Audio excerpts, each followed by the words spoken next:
ভারত পাকিস্তানকে সাথে নিয়ে ত্রিদেশীয় সিরিজ খেলবে বাংলাদেশ অনূর্ধ্ব-১৯ নারী ক্রিকেট দল।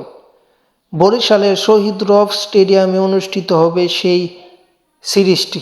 অনূর্ধ্ব-১৯ দলের এই সিরিজটি মাঠে গড়াবে আগামী বছরের সেপ্টেম্বরের দিকে। যে কারণে স্টেডিয়ামের উইকেট সহ সকল কাজ আগে থেকেই করানো হচ্ছে এবং এই সিরিজের চূড়ান্ত সময়সূচি বলতে আগামী সেপ্টেম্বরে এই সিরিজটি শুরু হবে এবং তারিখ এখন পর্যন্ত ঘোষণা করা হয়নি।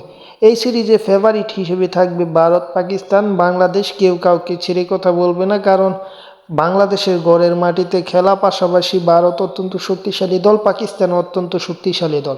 সব কিছু মিলিয়ে বাংলাদেশও টি-20 কিংবা ওয়ানডের যেই ফরম্যাটই হোক, ভারত পাকিস্তানকে হারানোর বর্তমানে সামর্থ্য রাখছে। সব কিছু মিলে একটি জমজমাট সিরিজ হবে। এই সিরিজের জন্য আগেভাগে প্রস্তুত হচ্ছে বরিশালের শহীদ রব স্টেডিয়াম এবং বাংলাদেশ নারী অনূর্ধ্ব-১৯ দল।